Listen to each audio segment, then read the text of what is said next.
할렐루야. 네, 앞뒤좌우 인사하겠습니다. 오늘도 정말 수고 많으셨습니다. 인사하겠습니다. 한 번 더 인사할 때 오늘도 은혜의 주인공 되시기를 축복합니다. 아멘. 사랑하는 성도 여러분, 혹시 이 사람을 아십니까? 화면에 이 사람, 과연 누구일까요? 이 사람은 20세기 이탈리아의 베니토 무솔리니라는 유명한 독재자입니다. 이 사람은 원래 하나님을 믿는 사람이 아닙니다. 오히려 젊은 시절에는 교회를 비판하였고 또 기독교를 조롱했던 그런 사람이었습니다. 그런데 이 사람이 정치 권력을 잡기 시작하면서부터 갑자기 태도가 바뀝니다. 어떻게 태도가 바뀌었냐면 교회를 가까이 하기 시작한 거예요. 성직자들을 만나기 시작합니다. 그리고 종교를 존중하는 그런 지도자인 것처럼 행동하기 시작합니다. 여러분, 무솔리니가 왜 이렇게 행동을 했을까요? 그 이유는 하나님을 너무 사랑해서가 아니라 권력을 유지하기 위해서 종교를 이용하려 했기 때문입니다. 당시 이탈리아 국민 대부분이 카톨릭 신앙을 갖고 있었습니다. 무솔리니는 이것을 너무나 잘 알고 있었던 것이죠. 그래서 스스로 이렇게 계산을 합니다. 교회를 내 편으로 만들면 국민의 마음을 얻을 수 있겠구나. 종교를 이용하면 내 권력을 더 강하게 만들 수 있겠구나. 겉으로 보면 굉장히 신앙적인 지도자 같았습니다. 교회 편에 서는 것처럼 보였고 종교를 존중하는 것 같았습니다. 그러나 그의 중심에는 하나님이 없었습니다. 하나님보다 권력을, 하나님보다 성공을 더 중요시했던 그런 인물이었던 것이죠. 여러분, 오늘 본문 말씀에도 마치 무솔리니와 같은 이런 성향의 사람을 우리는 찾을 수가 있습니다. 바로 예후입니다. 예후는 참 독특한 인물입니다. 예후는 nim시의 손자이고 여호사밧의 아들이라고 성경은 말하고 있습니다. 또 이는 북이스라엘 요람의 군대의 장관이었고 또 훗날 북이스라엘의 10대 왕이 되어서 예후 왕조를 세운 그런 사람이었습니다. 굉장히 성공한 사람이었고 굉장히 유능한 사람이었습니다. 예후라는 이름이 여호와는 하나님이시다 라는 뜻을 가질 정도로 이는 하나님께도 쓰임을 받은 사람이었습니다. 대단한 카리스마를 가진 사람이었고 사람들이 보기만 해도 두려움을 느낄 만한 그런 인물이었습니다. 결단력이 강했고 일처리도 빨랐고 치밀했고 냉철했고 군사적인 지략도 굉장히 뛰어났습니다. 정치적인 감각도 탁월했습니다. 마치 만능인 것처럼 그렇게 보입니다. 하나님의 일을 할 때에도 얼마나 그 추진력이 뛰어났는지 많은 사람들이 그 일을 감당하는 예후를 보고 두려워할 정도였습니다. 여러분, 하나님께서 예후에게 어떤 일을 맡기셨을까요? 열왕기하 9장 7절 말씀을 같이 한번 보실까요? 하나님이 예후에게 이렇게 명령합니다. 같이 읽겠습니다. 시작. 너는 내 주 아합의 집을 치라. 내가 나의 종 곧 선지자들의 피와 여호와의 종들의 피를 이세벨에게 갚아주리라.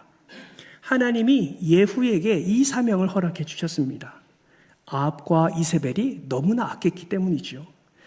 하나님의 백성을 그들은 핍박했고 하나님의 선지자를 죽였고 우상숭배로 이스라엘을 무너뜨린 자였기에 하나님은 이러한 일을 심판하시기 위해서 예후라는 사람을 들어서 그에게 명령을 한 것입니다. 예후는 하나님의 심판의 도구가 됩니다. 그리고 하나님의 명령에 따라 움직입니다. 그리고 아합 가문을 철저하게 무너뜨립니다.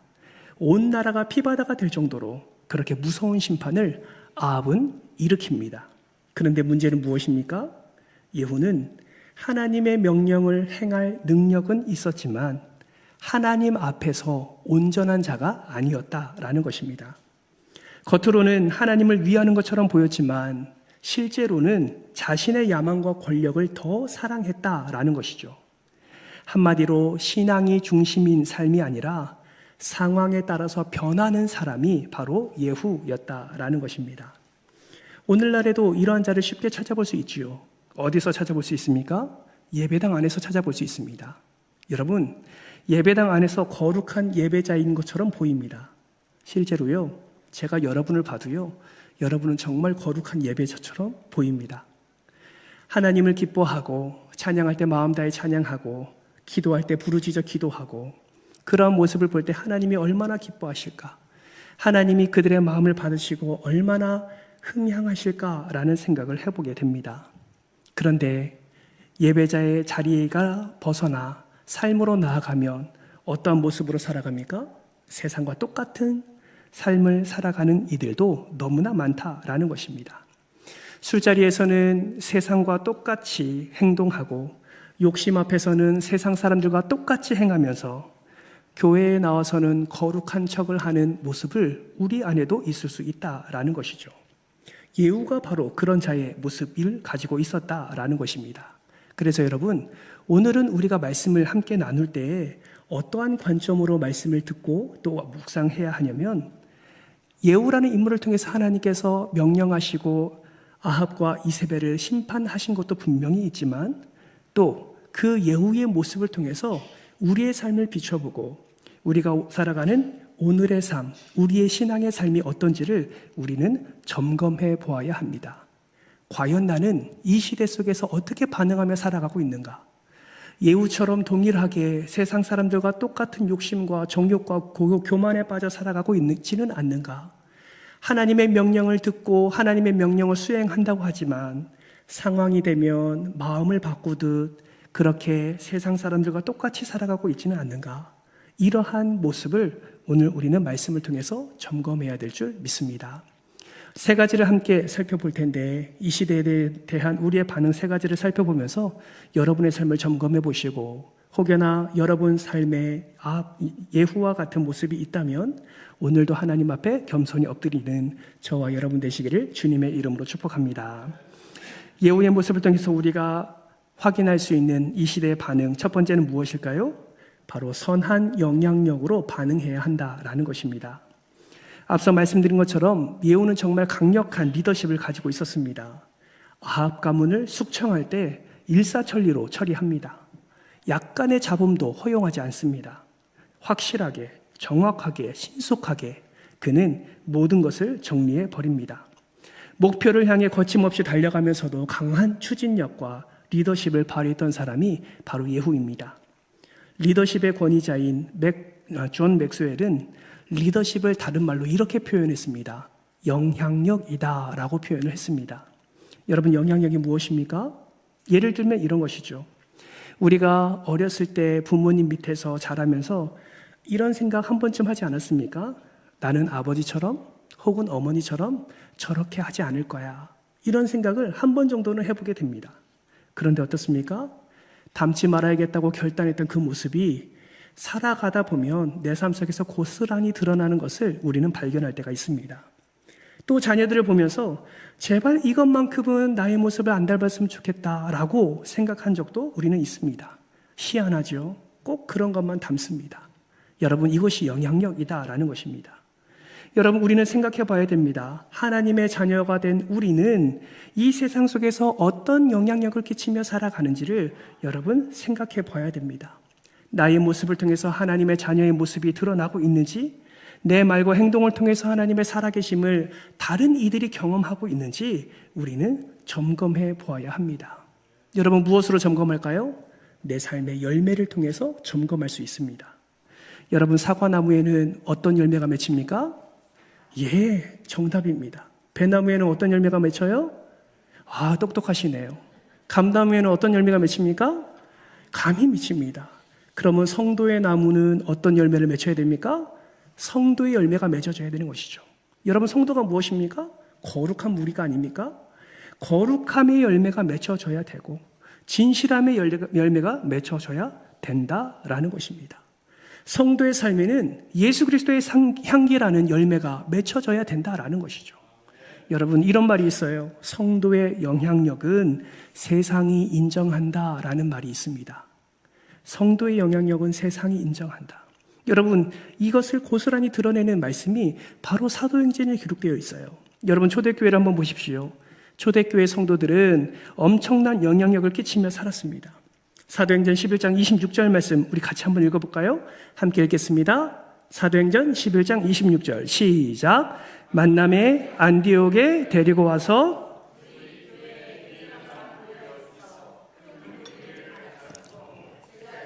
안디옥에서 비로소 그리스도인이라 일컬음을 받게 되었더라.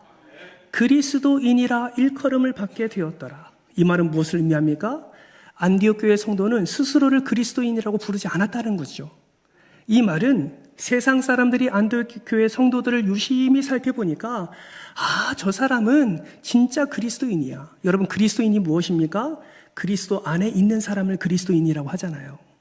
그의 삶을 보면서 정말 저 사람은 예수 그리스도 안에 있는 사람이야. 저 사람은 정말 예수님의 말씀대로 사는 사람이야. 저 사람은 진짜 믿음의 사람이야. 여러분, 지금까지 살아오면서 다른 사람에게 정말 당신은 믿음의 사람이군요. 당신은 정말 그리스도인이군요. 라는 반응을 여러분은 몇 번 경험해 보셨습니까? 사실 저도 이 질문에 상당히 부끄럽습니다. 상당히 부끄러워요. 참 쉽지 않은 일입니다.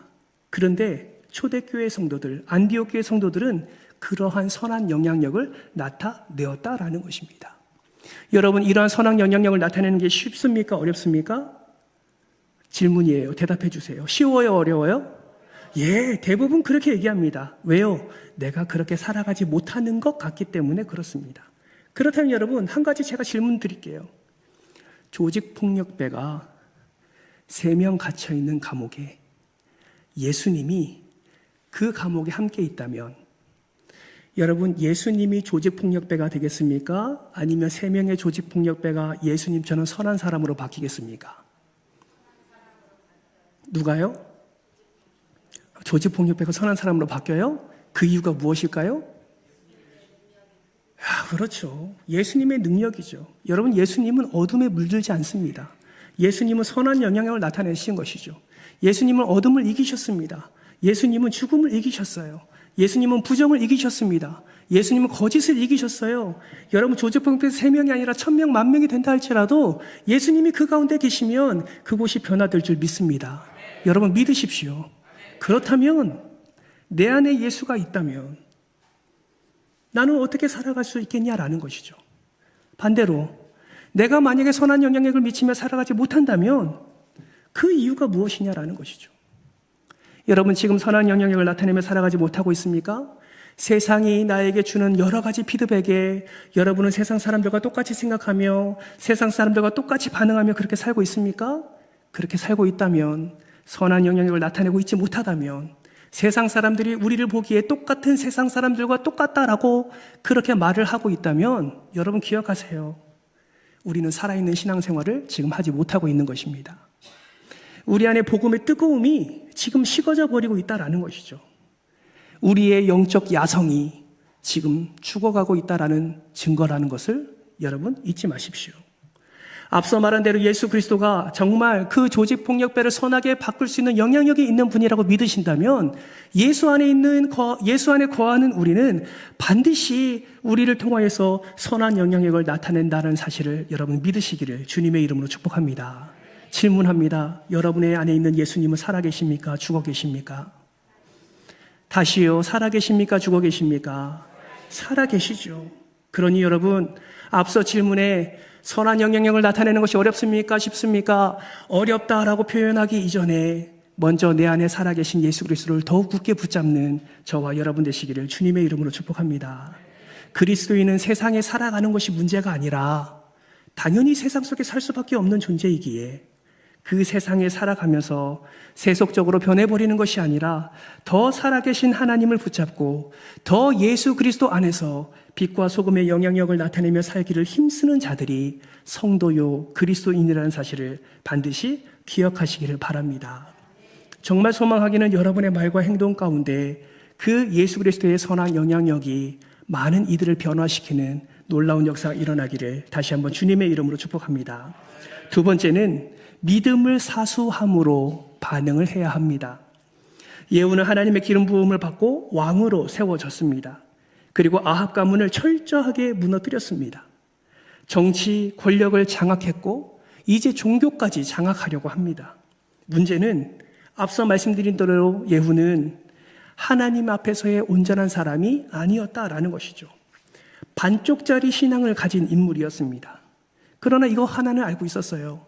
이 나라를 하나로 뭉치고 이 나라를 통치하기 위해서는 반드시 바알의 우상을 없애버려야 된다라는 사실을 예후가 알고 있었습니다. 그래서 어떻게 합니까? 이 바알 선지자들을 제거하기 위해서 한 사람과 손을 잡습니다. 그 한 사람이 누구냐면 바로 레갑의 아들 여호나답이라는 사람입니다. 여러분, 레갑의 가문 어떤 가문인지 아세요? 이 레갑의 가문은 약 200년 동안 유목민 생활을 합니다. 여러분, 이 당시는요, 다 정착하는 시대예요. 다 정착해서 씨를 뿌리고 농사를 지어서 그 수확물을 먹는 시대입니다. 그런데 모든 이들이 정착할 때 이 레갑 자손은 정착을 포기하고 유목을 선택합니다.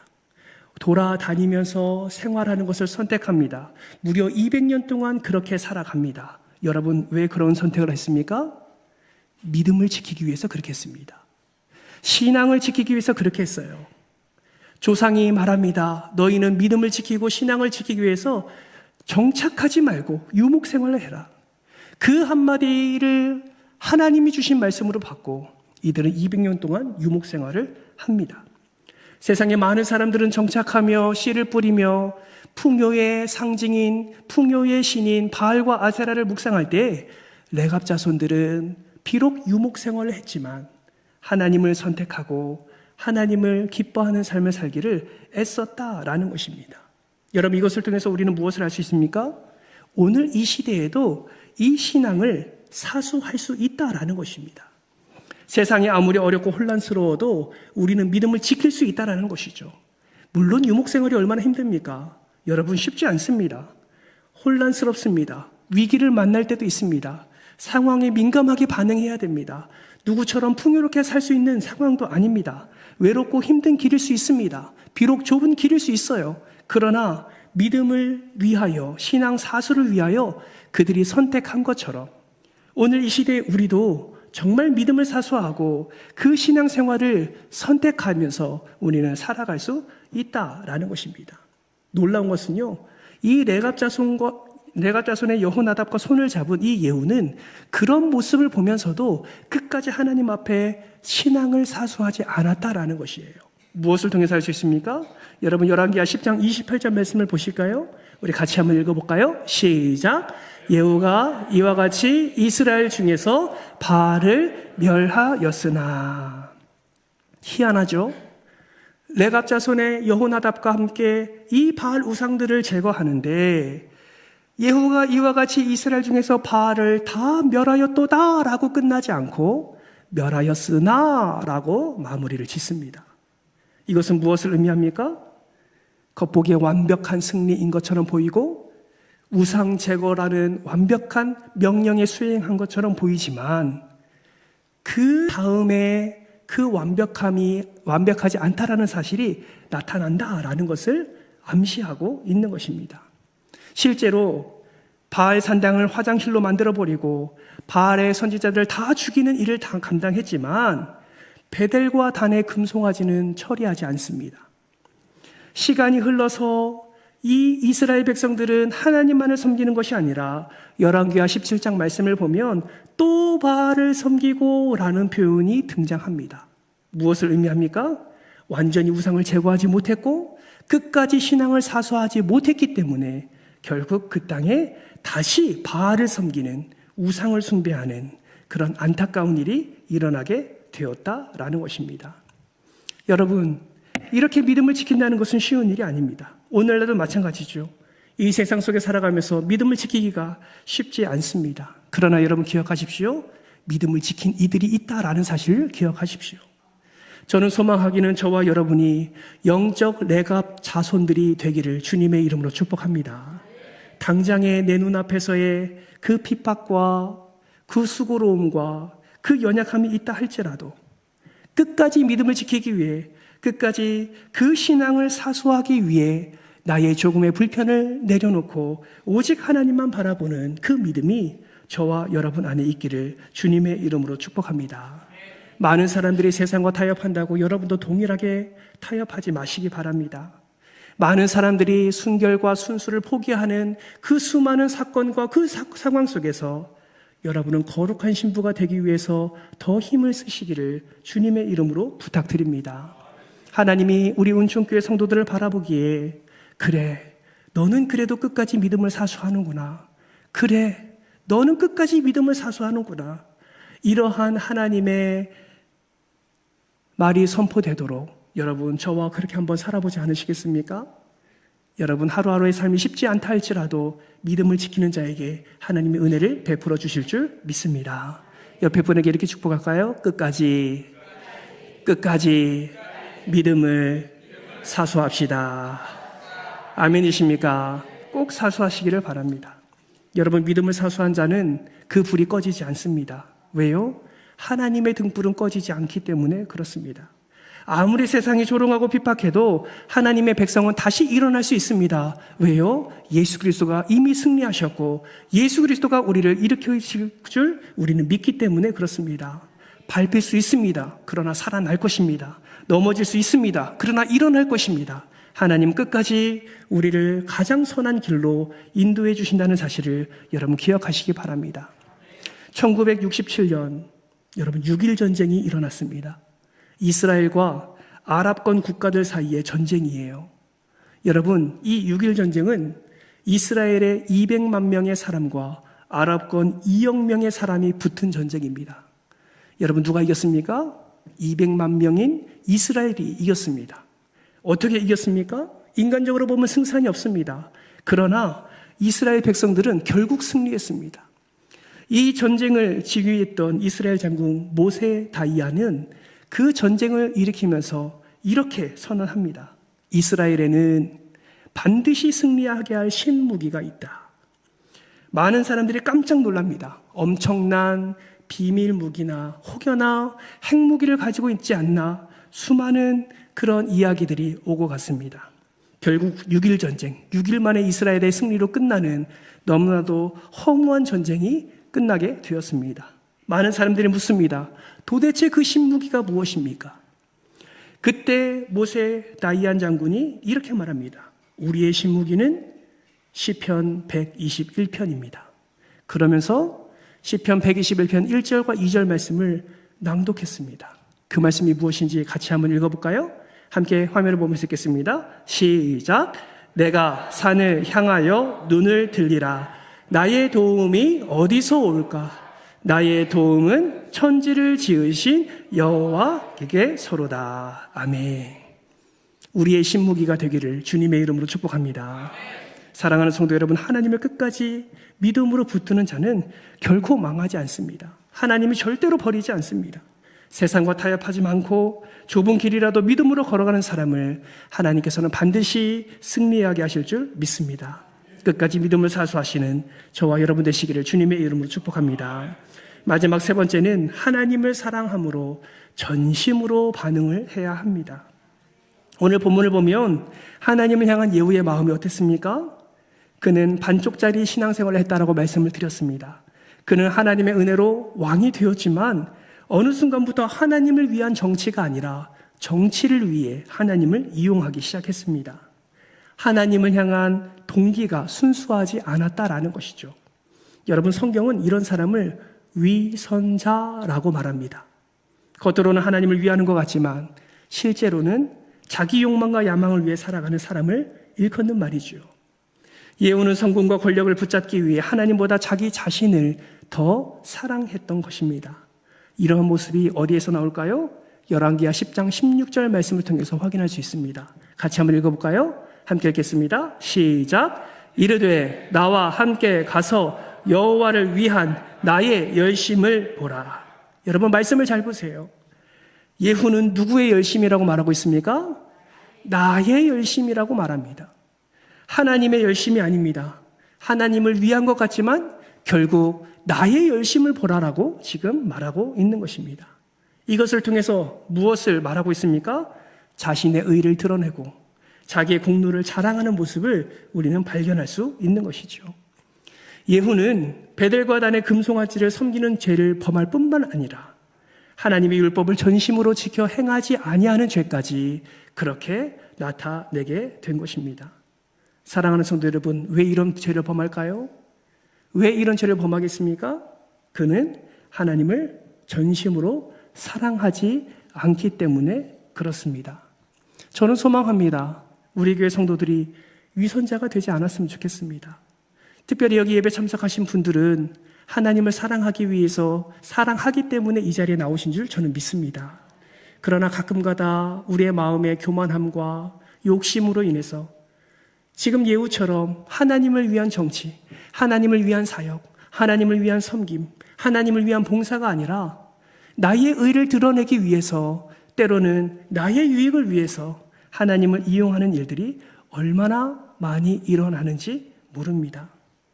하나님을 전심으로 사랑하지 않기 때문에 그런 일이 일어나는 거겠죠. 그러므로 여러분 부탁합니다. 매일매일 기도의 자리에 나아갈 때에 하나님, 제가 어떠한 상황 속에서 내 마음이 변질되는 것이 아니라 하나님을 끝까지 전심으로 사랑할 수 있도록 나에게 믿음과 사랑을 더하여 주옵소서, 이렇게 고백하시기를 주님의 이름으로 부탁드립니다. 그렇게 하나님을 사랑하는 자가 어떤 은혜를 누립니까? 그렇게 사랑하는 자가 어떤 복을 누리게 됩니까? 시편 119편 1절과 2절은 이렇게 말씀합니다. 우리 같이 한번 읽어볼까요? 시작. 행위가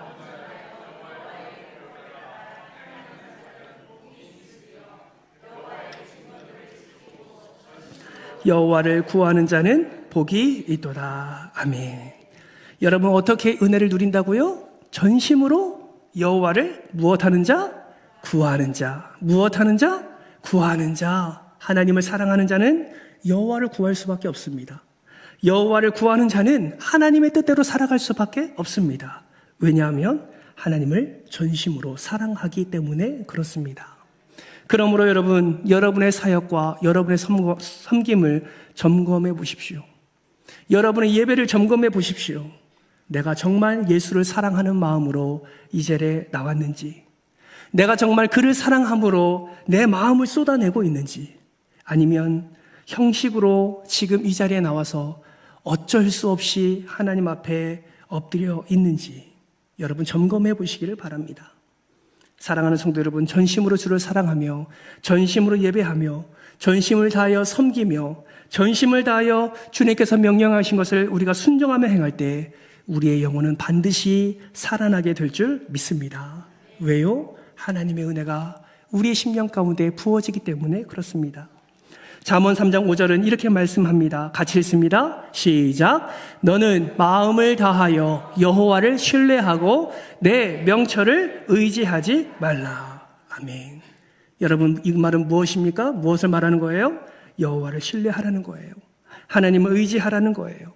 여러분, 전심으로 하나님께 나아가십시오. 그럴 때 우리는 세상이 이해할 수 없는 믿음의 반응을 우리의 삶에 나타낼 뿐만 아니라 그 놀라운 반응을 하나님이 사용하셔서 하나님의 놀라운 역사를 우리는 경험하게 될 줄 믿습니다. 전심으로 하나님을 사랑하는 어떻게 하냐? 신명기 6장 5절은 이렇게 말씀합니다. 다 같이 읽겠습니다. 시작. 너는 마음을 다하고 뜻을 다하고 힘을 다하여 내 하나님 여호와를 사랑하라. 아멘. 여러분, 우리 주님께서 우리에게 원하시는 것은 반심이 아니고 무심이 아니고 전심이십니다. 예후는 외적 개혁에는 성공했습니다. 아합 가문도 무너뜨렸습니다. 바알 선지자도 제거했습니다. 그러나 정작 자기 마음의 개혁에는 실패했습니다.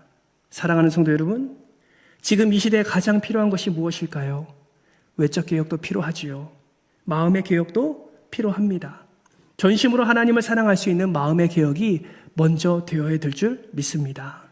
하나님이라는 이름을 부르기만 해도, 예수님의 이름을 부르기만 해도 내 마음이 떨리는 그 설레임, 예수 그리스도의 십자가를 생각하면 내 죄가 생각나고 그 죄를 용서해 주신 예수 그리스도의 놀라운 사랑을 생각할 때 감출 수 없는 흐르는 눈물, 이런 것들이 회복되게 될 때, 우리 안에 먼저 개혁이 일어날 때, 우리 안에 먼저 부흥이 일어날 때에 우리는 위선자가 아니라 하나님을 전심으로 사랑하는 자가 되어 반쪽짜리 신앙이 아니라 전심으로 하나님을 기뻐하는 참된 예배자로 서게 될 줄 믿습니다.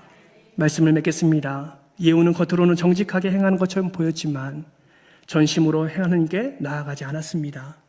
하나님의 말씀을 끝까지 지켜 행하지 않았습니다. 결국 그는 반쪽짜리 신앙인이 되었습니다. 어떻게 하면 우리는 반쪽짜리가 아니라 전심으로 나아갈 수 있을까요? 이 시대 속에 선한 영향력으로 반응하시고 꼭 믿음을 사수하심으로 반응하시고 하나님을 사랑함으로 전심으로 반응하시기를 주님의 이름으로 축복합니다. 그럴 때 하나님께서 저와 여러분의 삶을 통하여서 예후를 통해서 일으킨 놀라운 개혁 이상의 놀라운 변화와 축복을 여러분의 삶 속에서 풍성하게 부어주실 줄 믿습니다. 바라고 소망하기는 저와 여러분 모두가 주님이 뜻대로 반응하는 그런 마음의 개혁자가 되어서 삶의 전 영역을 하나님께 올려드리는 귀한 예배자로 서기를 다시 한번 주님의 이름으로 축원합니다.